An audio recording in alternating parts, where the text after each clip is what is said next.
Mattingly. Here. Rollinger. Schrader. Here. Watson. Here. DeVoe. Here. Probst. Here. And Vogel. Here. Mr. Chair, we have a quorum this evening, and we would like to welcome Marty Probst to the Planning Commission. She comes to us from the Board of Adjustment, where she served nearly 10 years. Was it that long? It was, since 2003. And so we welcome Marty to the Planning Commission. Very good. Thank you. Pledge of Allegiance. Yes?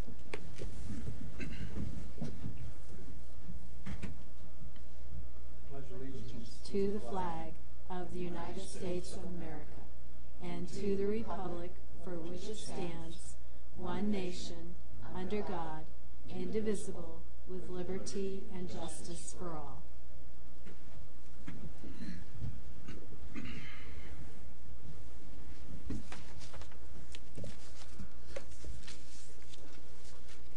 Next item is election of chairman and vice chairman for 2013.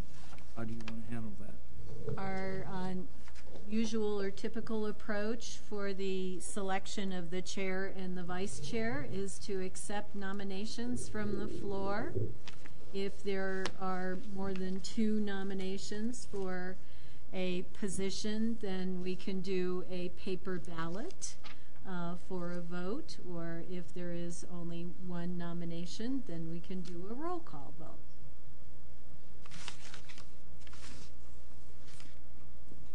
I'll nominate John for chair. And I second that nomination. Are there any others? Any objection?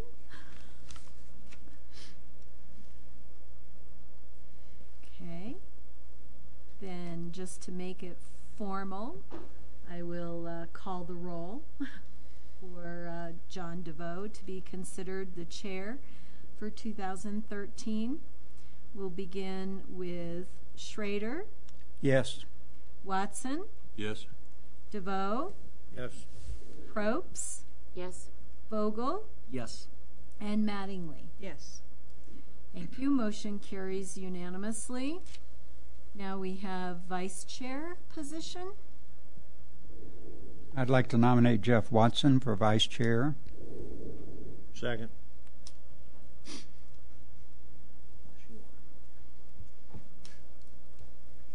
Any other nominations?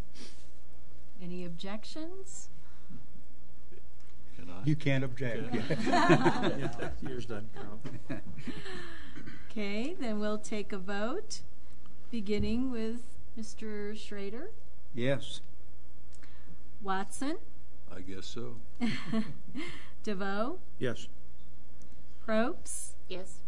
Vogel. Yes. And Mattingly. Yes. Motion carries unanimously. We now have a new chair and vice chair for the Planning Commission for 2013. Thank you. We'd be looking for an approval of the minutes of the previous meeting. Has everybody had a chance to refresh the information from October? Yeah. Can't even remember what October was. No, you're fine. Anybody have any corrections or information about that? Look for a motion. I don't think we need a motion. I think it just... There are no changes. Do we have to have a motion? You don't. You can approve them by acclamation. Looking for a motion of acclamation. So moved, John. Okay. Request and/or public hearings. CUP 13-001 for the Sophanan Single Family Residence.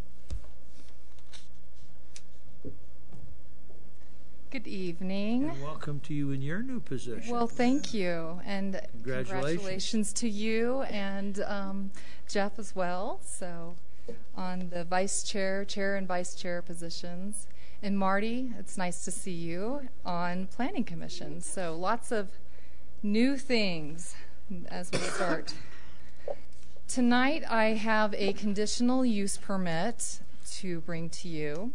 It's for the address of 116 North Center Street. And this building has actually been used in the past several years as a commercial office building for the Teller County Waste offices, which had about 4 employees, I believe, there. And recently, at the beginning of January, there was a break-in and an entry and a small fire. And so the owners, Amir and Laura Safran, they are here tonight, have decided that they would like to consider we'll take this into a single-family residence. So right now it's zoned Central Business District, and it's used as a commercial property, and so they're wanting to change the use to single-family resident. And so they've brought their application to us, and we've talked to them about ZDPs. The first thing I'm going to show you here has to do with the current zoning. And of course, I kind of touched on this already a little bit. This property right here at 116 North Center Street is the Safran's property, and it's circled in red, as you can see, and it's zoned Central Business District, which is right down here. And as this is Central Business District, there's several personal services types of businesses all around this area. I've kind of done some pop-ups for each one. This is an aerial view. Right here is the Safran's property. There's a hair salon, there's several personal services in the area. This is to show you that we always send out adjacent property notification letters, and all those that are highlighted on this map in green are properties that we sent adjacent notification letters to. We did that on the 30th of January. And we do that within 150 feet of the property that's in question that we're working on. And we did get one response, and that was on the 7th. That was last Thursday. And that was from Lynn and Kenneth Tatro. And they're at 118 North Center Street. And I believe Lynn's here tonight, so you might get to hear from her, as well as the applicants a little bit further into. This next slide here is showing the site plan, and really what you get from this is there's public parking on the front. This is Center Street. You can see there are very long sidewalks that go around the property, and then they do have a 2-car private parking right off the back next to an alley that you have access. They have access through as well. With the planning department, we need to look at a conditional use permit according to 11 minimum criteria. And as we do this, it comes from the standards in the zoning code 18.57.40. And so what I'm going to do is just go through each criteria, read them, and then explain our analysis. The first one here is that the proposed development and use shall have demonstrated direct need to be located at the location proposed and provide adequate mitigation measures to lessen all identified impacts. And this here, the need is demonstrated actually through the fact that we have a comprehensive plan, the latest version being 2010, and in the comprehensive future plan map, it talks to having mixed use in this particular area. And though I know you can't really see this here, there's some key things in here that I just want to point out. This is in the comprehensive plan map description language, and I've kind of pointed out here where you can find that in the Appendix F.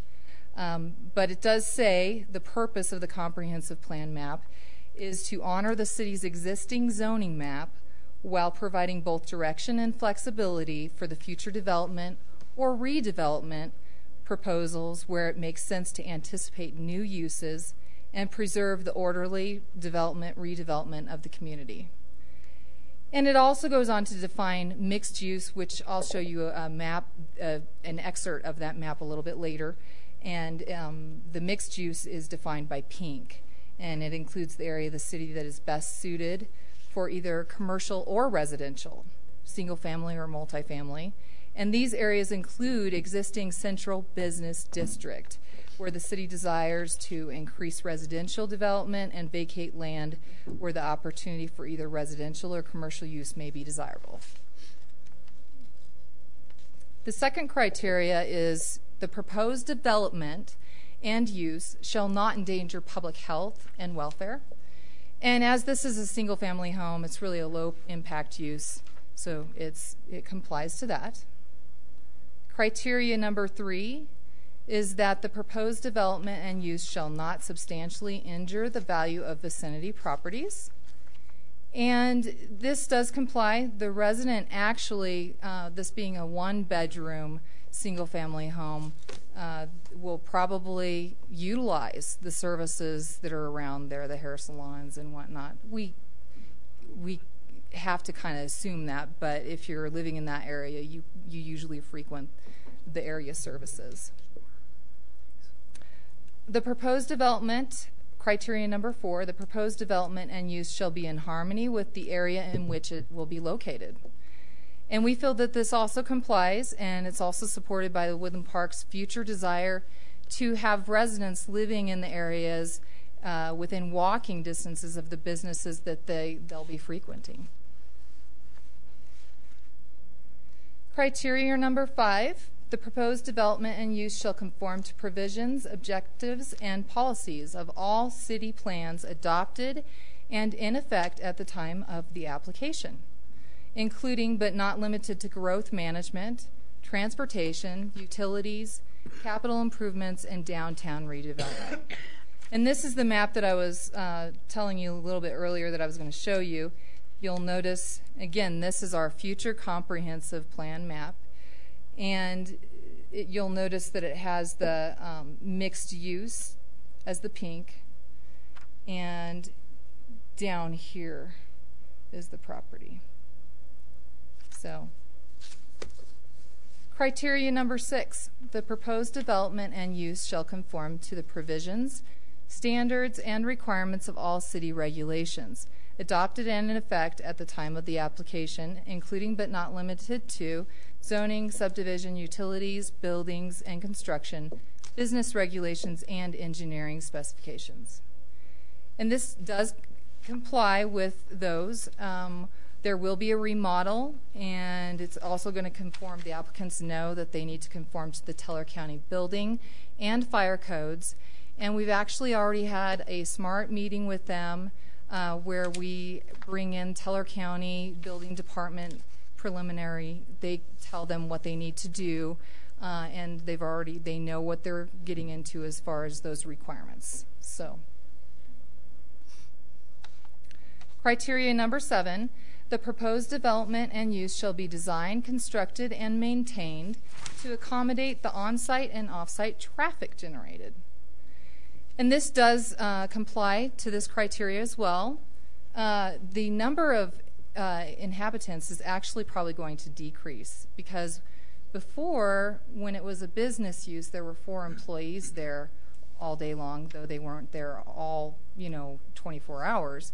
But now it's going to be a 1-bedroom.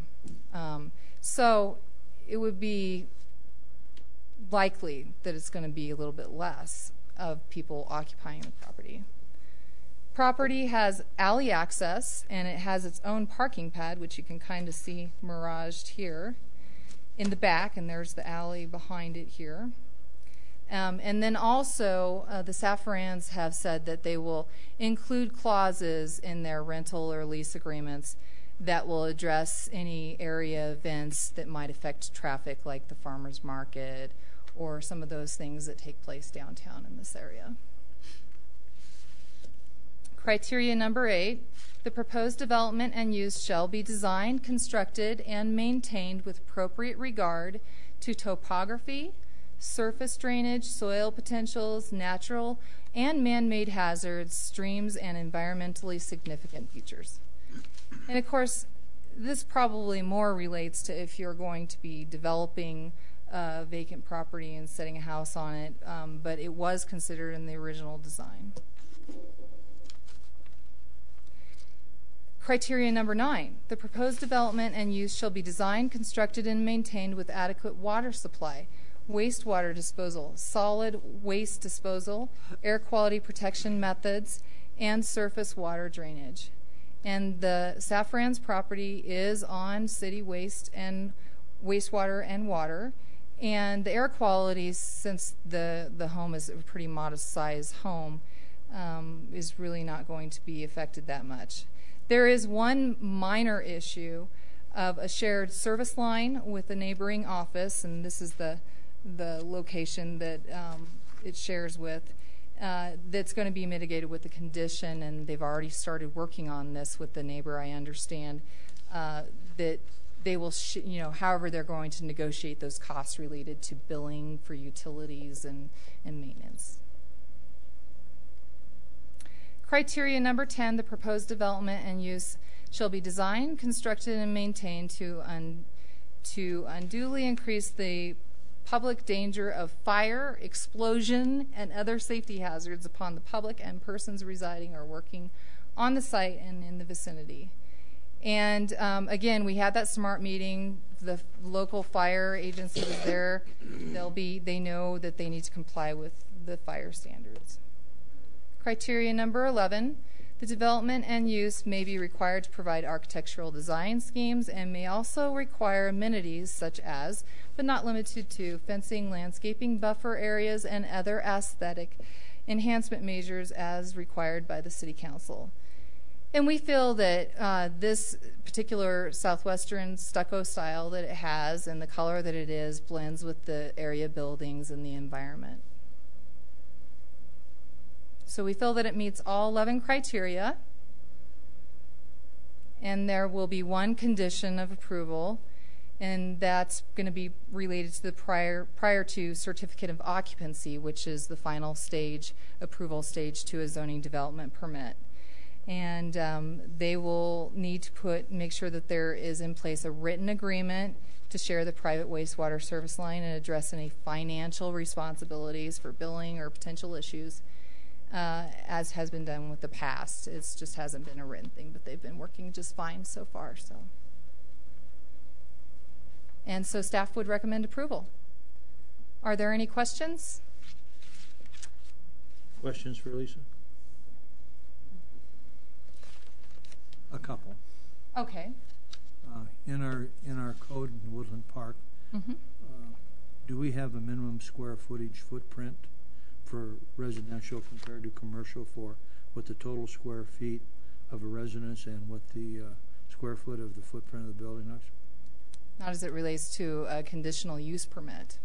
No, years ago there was a minimum square footage for a residence. I believe it was 900 square feet, but that was eliminated back in probably 15 years ago.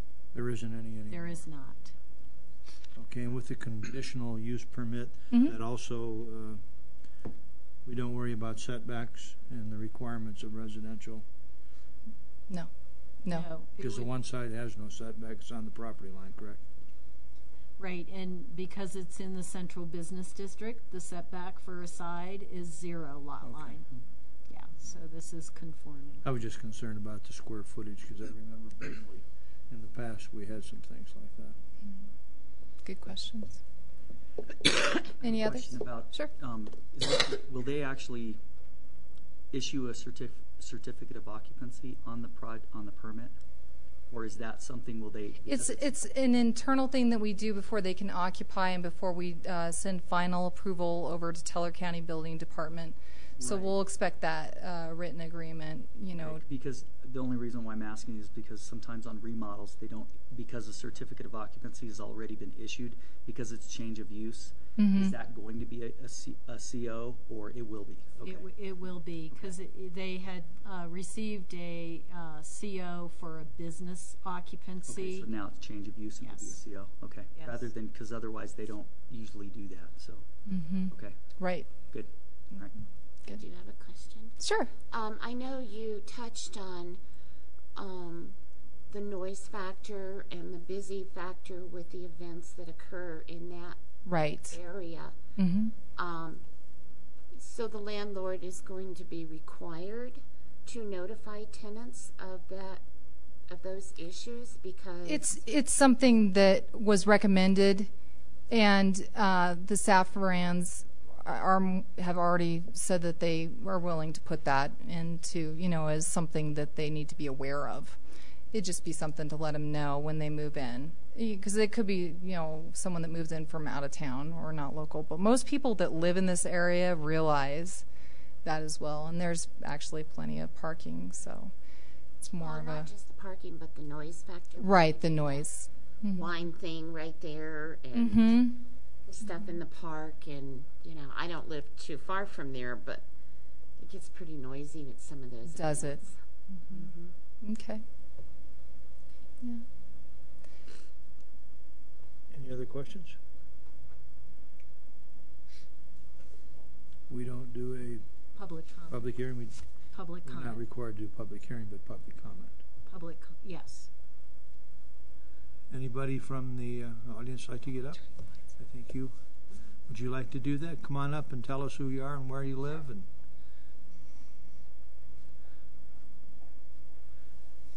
I need a step stool. I'm used to that, though. My name is Lynn Tatro, and I am the owner of Hothead Studio and Day Spa located at 118 North Center. And we've already touched on two of our main concerns that we have. The first one would be parking, and we understand that currently the way that this is set up is a one-bedroom house. However, we know rooms can be easily converted, and we also understand that there is a two-car garage. But if rooms are converted for argument's sake and a family moves in with children of driving age, it could be 2, 3, 4 vehicles. And I have to admit, we're very protective of our parking lot, and we easily max out our parking lot right now with our staff and our clients. So we watch our parking lot very closely, because we hear stories even now with our clients having to park on the street or a block or so away. So we try and pay very close attention to the volume that we have in the parking lot. So that is one of our concerns, is if a residence is there, if they want to use our parking lot as overflow parking. So that's one of our concerns. However, our main concern is the noise factor. And what really attracted us to this building when we purchased it 2 years ago is that it is in the most quiet part of the business district. So we don't have Highway 24 noise, and having Center Street as a one-way street, it's not a very heavily traveled street, so that's what really attracted us to this building. But the biggest concern is that side of our building or our business that borders the previous Teller County Waste building is our spa end.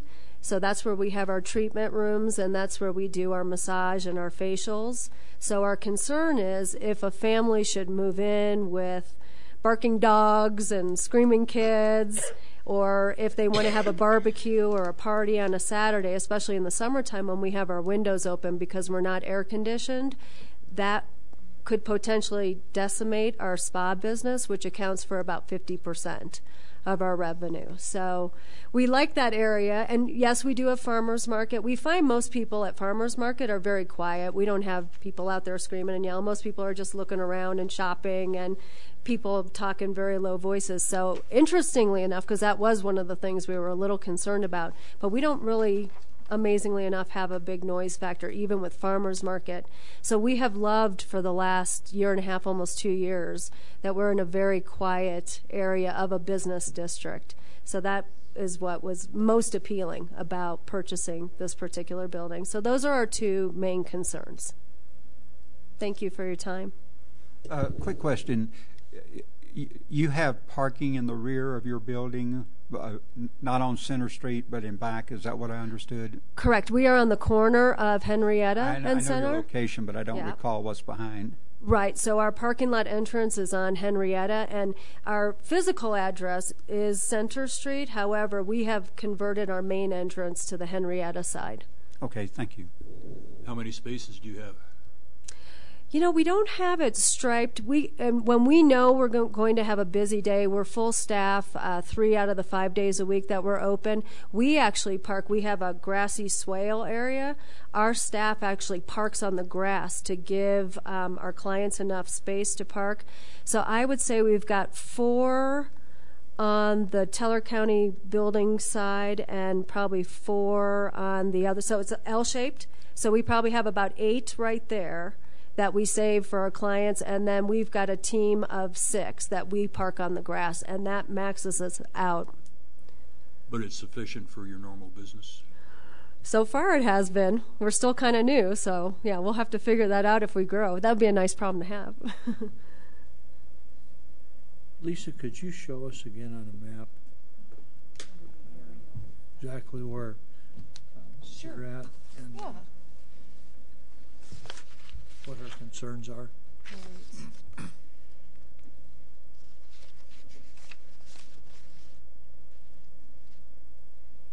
Okay, so let's see, here's the Safran property at 116 North Center Street.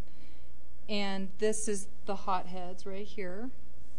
And there's parking back here. It's kind of covered by the balloon there, but it's right there that they have. There's, I believe, and there's a fence. Actually, it might be back here. There's a fence that lines here. Right. Correct. So does the spa, is the spa on the fence there? On your side? Okay. That one picture you had of the long shot of the property with the front of the building, show that better. There. Right there? Yeah, Now, there's there's going to be parking on Center Street, which is behind where you took the picture, right? Yeah, Center Street's up here in the front, and then the alley is back here behind. And there's two public parking on Center. Right on the front. And correct. then they have a 2-car parking garage. Correct, they do. Here's the site plan. They have, it's not a garage, it is a 2-car parking pad. And the better picture. It's not a structure, it's just a pad. Right, the better picture is right here. You can kind of get here's the fence, and that must be the top of Hotheads right there. The spa is on the other side of the fence? Right, the spa is right here on the other side of the fence. Okay, and their so you parking have a privacy fence along there. Yes, and they have their parking is back here, kind of, to Hotheads. Okay. Are the buildings directly adjacent? I mean, does side by side? Pretty side by side, or is there an offset? Let's go back to that aerial, because I think that might. Here's this Safran building, and here's theirs. So it's more. I think Safran sits back further than Hotheads does. Quite a bit, isn't it, Lynn? Yeah.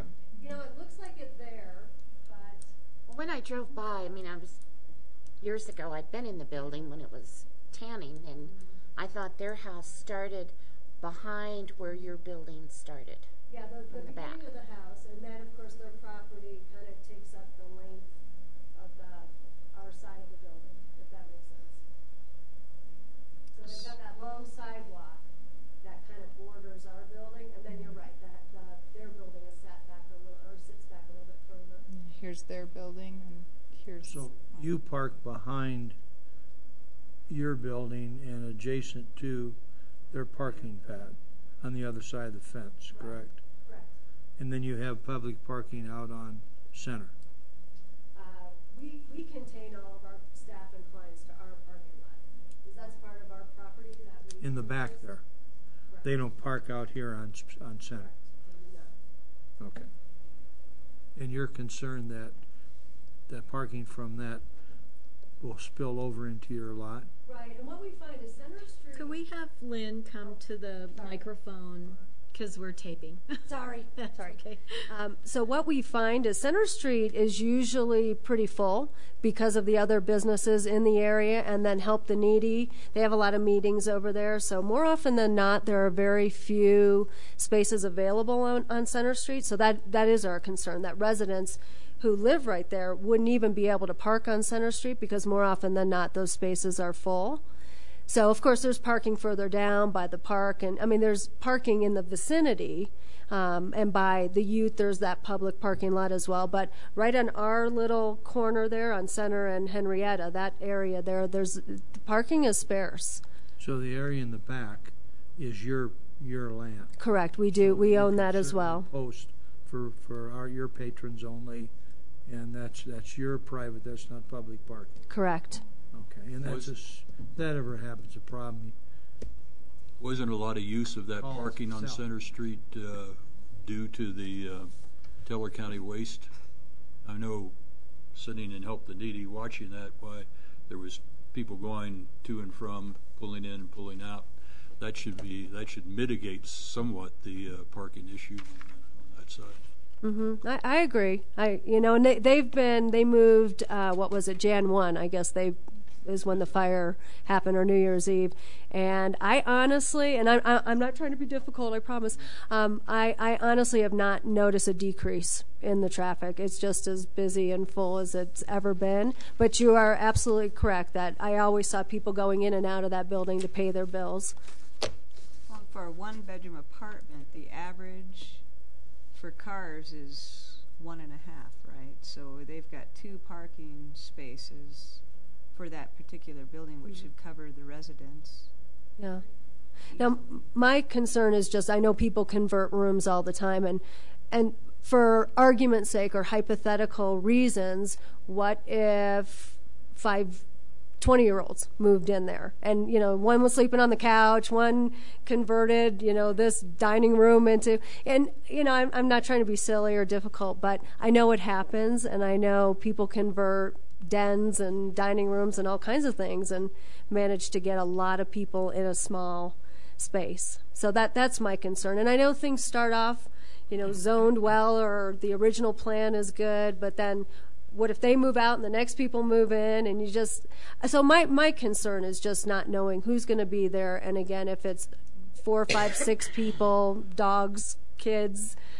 So, and as a matter of fact, just the other day, I was getting a massage, and we had our windows closed, of course, with this time of the year, the weather, and there was somebody parked out on the street that had a barking dog for about 5 minutes. And this is kind of what sparked some of this, is in the middle of my massage, I heard this barking dog for 5 minutes, and I thought, oh my gosh, if a family moves next door with screaming kids, barking dogs, again, it'll destroy our spa business, which is a very large part of our revenue. It'll be catastrophic, really, to us in a business standpoint.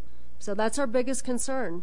And maybe that won't happen. Maybe it'll be a quiet couple and it won't impact us at all, but there's no guarantees to that unless they were to tell me we're only going to let adults only, and but that gets into a whole big messy red tape situation too. So it's just the unknown of who's going to be there.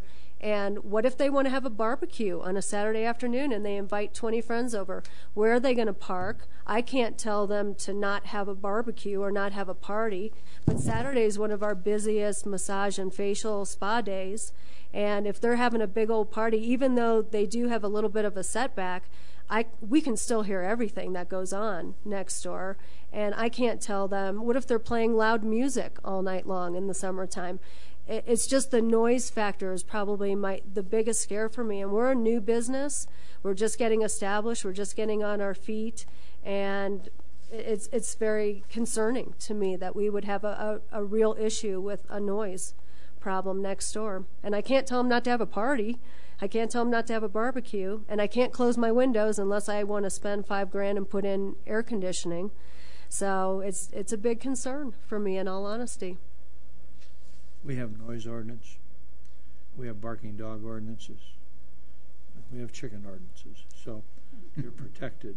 In other words, if that happens, I would suggest you call Sally. She's got a guy that works for her that can help you with that.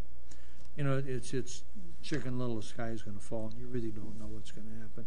The amount of tenants that are there, the landlord controls what the occupancy is, and he sure doesn't want 25 people in a building that he's renting out and he thinks there's two. He controls that with his lease. I don't think we have any city things on the total number of occupants. No, but the landlord can talk about what they plan on doing. Okay, fine. Yeah. I will just add for the record that I don't know if I would have purchased a building in a mixed, I know it's not a zoned area, conditional use permit. I don't know if I would have purchased a salon and day spa in a residential area. So like I said, this was our 5th building. We spent over 5 years looking at buildings, and this was what attracted us. We didn't want a building on Highway 24 with the noise. So we spent a lot of time and we did a lot of research trying to find a building that was in a quiet area. So it has to be a concern of ours that we purposely sought out a building that was in a quiet area of town. Any other questions? Any other comments?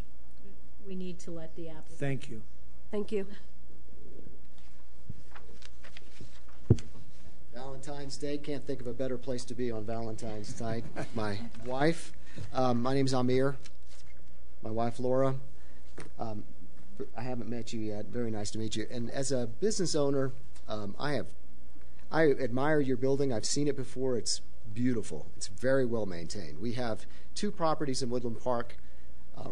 Our primary building is right behind Starbucks, the Pikes Peak Office Center, where we have 25 tenants. I consider them, I hate the word tenant. I'm not a landlord over anyone. We take a pretty modest approach to our business relationships with people. We like to respect folks, like to keep them in business. Ultimately, that's how we stay in business, by keeping them in business. And our building, we've been able in this terrible economy to pretty much keep it occupied, and that's through being aggressive in cutting our rents and finding ways to maintain the property efficiently and just being creative. So I have great admiration for business folks. Because that's what we are ultimately. But to the point, there's no way we would want to lease this place to anyone. In my mind, I'm trying to imagine the ideal tenant. They'd probably be, my ideal tenant would be a woman who's 30, that doesn't have any kids, that has no husband, that has no dogs, and that never lives in the house, and pays rent on time, pays 3 years in advance. And those people don't exist. So the reality is, we'll more than likely get, and in my mind, and who knows, assuming that all of this works out to fruition, we'll probably get a professional. I'm guessing, ideally, one person, perhaps a couple. I'm imagining that I would be hard pressed to imagine even a couple with a child, to be honest with you, because it's a 1-bedroom with a 3/4 bath and a small living area. It's like 800 square feet. So to mitigate your concerns, my thought would be, we've got a number of other, we've got commercial and just these 2 commercial buildings, actually, and the other stuff is single-family rental properties. And, we do our best to vet tenants, and we have the typical clauses that discuss, reasonable noise, and I don't know what the boilerplate is, but I think we all, what I'm talking about. It's in most standard leases. Basically, if you make noise and you bother someone's, property, use of their property, it's a problem, right? And I was thinking through your concerns about dogs, and we actually have several. You can see this is our building right here. In fact, we have several tenants who bring dogs into the building during the day, and my expectation is if it bothers somebody. Folks know me. They have my cell. They can call me 24/7. If it's a problem, they're going to call me, and I'm going to say, hey, we have a problem. You need to be, good boys and girls and figure out the issue. Otherwise, I'll get involved and figure it out for you if you can't. And sort of, so that gives you the perspective of how I would deal with somebody, whether it's commercial or residential. Folks can bring dogs into the environment. Right, and so I can't say I don't go in there and tell my tenants. I haven't written in the commercial lease that you can't bring a dog into this space. I haven't done that. Just haven't thought about it, to be honest with you. But if it became an issue, I would say we have a problem. So the parking, I spoke to Jay Baker. I consider him a good friend. He had 4 staff members, and he had 20 to 30 walk-ups a day. So parking is less of an issue in my mind, I think. The noise factor, we would mitigate it through being reasonable in our lease and just saying, hey, you can't bother other folks. And, I'd like to think everybody's reasonable and has common sense. I know that that's not always the case. But I'd give you my phone number and say if there's ever an issue. And I would make them aware. My thought would be, before they even sign, I would say, look, we have some folks that invested a lot of money into this property next door, and they have it's your livelihood. I take that pretty seriously. I really do. I sincerely mean that. I would let them know that if there's ever an issue in that regard, I'm going to get a call from you, and I'm going to get on the phone with them, and I say, remember this clause that we spoke about before you signed the lease? We have an issue. So, not sure what else I could do besides say, hey, we're going to limit it to one person. There's no way that I would be happy to put something into the lease, and I know this brings in the red tape issue, but something to the effect of a limitation on the number of folks. There's no way I would allow more than 2 adults. The maximum in my mind would be an adult and perhaps an infant. I wouldn't even want a couple with a teenage kid. I wouldn't. I don't know if that's legal to say that, but I wouldn't want them. I wouldn't want 3 adults. I could see a husband and a wife with a infant. That's the maximum capacity. And ideally, 1 car. I would be happy to put a 2-car limitation. If there happens to be like a young couple, husband and a wife, that perhaps both work and they both, have a car, I could see where maybe you're going to have maximum 2 cars. I would be happy to put in the lease that there is a 2-car limit. Now, might they have a party and invite friends? Absolutely. And I don't know how I can address that in the lease. You can't have a party, you can't invite friends. I know that in my parents, where they live, they live in a community. They have 2 cars here, and I always wonder, what the hell do you do when there's a party? Because there's no parking. And it's the same issue that people deal with, I think, in many different situations. So I think I've said about everything I need to say. Honey, do you want to say anything?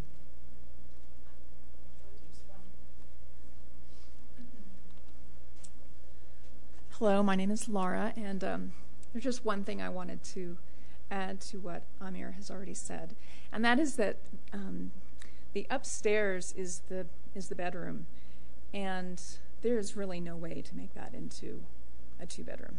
It is not configured. You'd have to completely uproot the bathroom that is upstairs, and so I don't think that is even a possibility. And when you walk upstairs, there is no doorway. It is kind of a loft-style structure. When you walk upstairs, you are in the bedroom, and so it's really conducive for 1 or 2 people. We don't see that changing, not under our jurisdiction. So that was the only thing I wanted to add. Just a quick question. Would you consider a no pet clause in your lease? And this is just a question. Honestly, I wouldn't, because I'd probably eliminate about 90% of my tenant prospects. I wouldn't. Okay. Now, thank you. Fair something enough. reasonable, I think, would be to say, I don't want a pit bull. I don't want a full-size mastiff or something. We have a beagle basset that's about 25 pounds. And I think in condominiums, and we've got properties where it's a condominium situation, and they put reasonable language in those leases to limit, in fact, they interview dogs at times, but something reasonable, a small to medium-sized dog is my idea. And again, I would let them know that we've had someone who's expressed a concern, and I literally would vociferously tell them, if I get a call from somebody talking about noise issues, we've got an issue, and it's going to be discussed. I have no problem with being up front when it comes with that kind of stuff. I mean, it's our property. We're long-term investors, by the way. I've never bought and flipped a property in my life. I've been doing this stuff for 30 years. So from my perspective, ultimately, we don't have too many options as far as commercial demand right now, having 14,000 square feet of commercial. The reality is that place will probably sit vacant for 6 to 12 months. I'd be happy if I got a tenant in 6 months. So if it's not commercial, my expectation is that place is going to be vacant. I only know that because we've got 14,000 square foot here, so I know when we get demand for space. And I ain't got demand for space right now. It's the reality. I wish I did. I don't. So, I mean, I can statistically tell you how many inquiries I've had for demand for commercial space here that would then be able to be equated to wherever the property is here.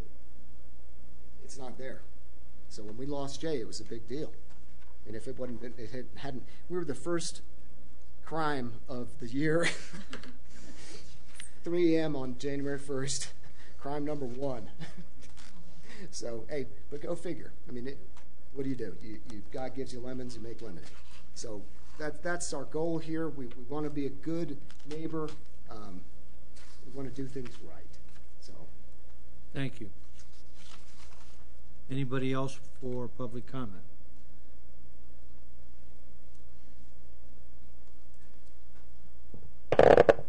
Hi, I'm Randy Coburn. I own 221 West Henrietta on the same block. I know Amir and Laura. I rent from them at 321 as well, and I've been there for years. And I can tell you, as a tenant, everything he's saying is absolutely accurate. He definitely, is a man of his word. I just don't, see the problem. It's already if you consider the house that I have that's on the corner of 221 on that same block, it's already a mixed-use neighborhood. It's about the same square footage as the property that we're talking about, and I think if with deference to the lady that owns Hotheads, problems, or issues with this, I fully understand that. I don't think anybody, wants to cause any, unnecessary noise beyond what's there, but I think that gets us into the land of, what if, and really, the way I see it, and I think, is the most logical way to look at it is that, if it's a business property, that's where your giant question marks come in. If there's 20 people coming by to pay their bill at Teller County Waste on a daily basis, if they're open 5 or 6 days a week, that's 100, 120 something people visiting that little property in a week. Not to mention the 4 people that work there that are coming and going. I mean, we've talked about there being a party. I couldn't imagine somebody having 120 something guests, in a week or at one time. The reality of it is when it was Teller County Waste, there's so many people, coming and going and paying their bills. There could be people standing outside, right next to the salon room or the room where massages are given, smoking and laughing and talking, and again, nobody wants that, but I just don't think, there's a huge danger, by changing it over to a residential property. And as far as, parking's concerned, They've got parking there in the back. She's got her own private property. There's ordinances in place to take care of that, as the gentleman pointed out. So anyway, I support it, and I don't think there's that big of an issue with the noise. Thank you. Thank you. I forgot to mention that I've been in touch with Derek Reed, this gentleman that owns the property right south of us. I'm not sure what address it is. I don't, whatever one is immediately south of us, and he's in support of it. He would have come, except it's Valentine's. But I have the right. I have it in writing as well. The plumbing, shared plumbing thing. I have that in writing, and he's in support of it as well. But not that hearsay is meaningful, except that he would have been here himself. So. Thank you. Anybody else? Okay. Public comments are closed. Now we turn over to you folks. Discussion. I have a huge concern about the noise factor. I personally do massages and have done for the last 15 years. He doesn't seem to want to do a no pet. If they get a dog there, and I have an 8-pound Yorkie, and trust me, my Yorkie can bark. She's not allowed to. But unless I see something that there would be something in writing, no dogs, my vote would be no. I don't think you can subject businesses, particularly like salons, and there's 3 or 4 of them in that block, that would all duly be affected. I'm familiar with the condominiums at Paradise, which are typically 1 bedroom. In fact, they're all 1 bedroom condominiums that are, in my view, well managed. The tenants there seem to be very stable people. It's a quiet community. People have pets, dogs, cats, small ones typically. But to me, and it's not a noisy place. And there are many, many, many more people in that particular development than what we're talking about here. It seems to me that the landlord, as in that case, if the landlord is willing to manage that, like something like the Paradise place, why it seems to me reasonable people ought to be able to come to some kind of accommodation that wouldn't be any more disruptive than summer 4th of July festivals, the every Friday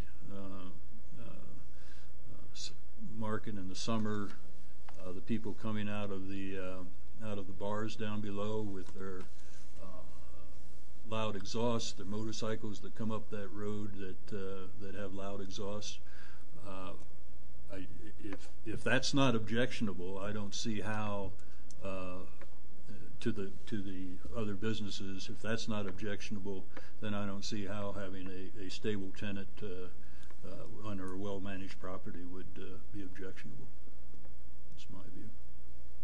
Anybody else with comments? Dan? Charles? Yeah, girls, anything? Anybody else have anything you'd like to say? I think it's a very creative and wonderful idea for our downtown area, and it meets our comprehensive plan. I was excited to see it, to be honest with you, and yeah, let's trust the landlord that they'll make good decisions and work out with the. Sounds like he's very familiar with the downtown area. I've been in your building that you own on there behind Starbucks, and have met many of the pets that live there, and it's a great place to visit, and I think it's a great idea. We'd be looking for a motion. I'll motion. And a second. Seconds. Any other comment?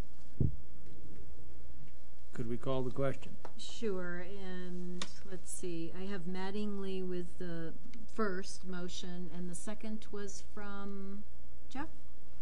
Okay, thank you. I'll begin with Watson. I approve. DeVoe, Yes.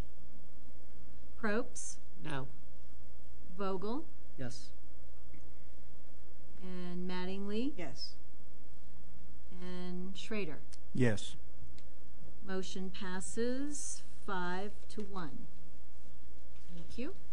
This case will move forward to the City Council meeting next Thursday on first reading, and then setting the public hearing for March 7th. Thank you. Thank you for coming. Yes, thanks, everybody.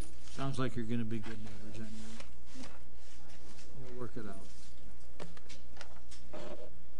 Do we go into reports now, or do we bypass that I and can come do. back to that? I've always asked that before. I think it would be well to do reports right now, Yep. and then we'll go Work into session. the work session and turn off the cameras. So I just have a few brief reports to let you know that on your desk you have 3 monthly reports from the previous 3 months since we did not meet in November, December, and January. We are working on our annual report for 2012, and we'll have that for you here in March after the City Council receives it on March 7th. I wanted to let you know that the amendments to the zoning regulations that you worked on toward the last year was the criteria for multifamily parking, which Paula mentioned for an apartment, and so that code was approved by City Council. The domestic fowl code was approved by City Council, as well as the public notices streamlining and standardizing those dates. Right now, they have the 400-unit high priority housing TAP policy on hold, and I'll keep you updated on that as we move forward. And then the last thing I wanted to share was on our Les Malat Award. We have added a name. We nominated former Steve Mayor Randolph for that honor, and so he was presented with that award a couple weeks ago. So with that, I don't have anything unless you have questions for the planning department. Discussion? Just a comment from me. When I was at the City Council meeting, Eric was talking about the Utilities Commission, and because I have 6 years of experience on Pink Pony Water Board, he suggested maybe that usually the Planning Commission has a liaison that goes to those utility meetings. The utility department has a utility advisory committee, and the UAC does meet monthly in order to advise the utilities department that oftentimes policies are then forwarded on to City Council. And you'll recall that John Skank had a great interest in keeping a liaison between the Utilities Department and the Planning Commission. So that was why Eric Smith on the City Council mentioned when Marty was appointed that she may like to be that liaison. They do meet the second Tuesday of each month at 4 p.m. in the afternoon. So if that is something that the rest of you are interested in Marty to do, it sounds like she has an interest in that.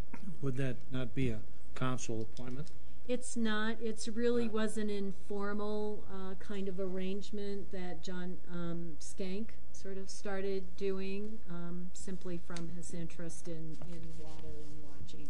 Marty, I have no problem as long as I can go talk to Kim or something like that, just to talk about what you'd like to do, because I have no, if you'd like to do that. Okay. Anybody else have any comments? Well, I didn't want to just jump into it, you know, that's fine. without everybody. But I just run it by them, so.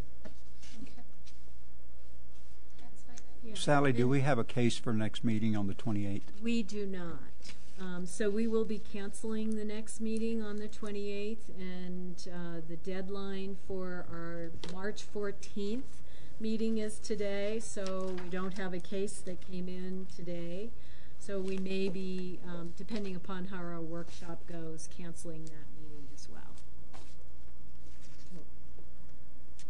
Anything Thank else? you. You know, we've got another person by the name of Deidre Arnold, and did you prepare your speech for this evening about becoming part of the team? Well, all I can say is that I'm delighted to be here, and I've been here since January 2nd, and I'm really enjoying it so far. Very good. I look forward to a long term. Okay. Anything else? We're adjourned to the work session. Good, thank you.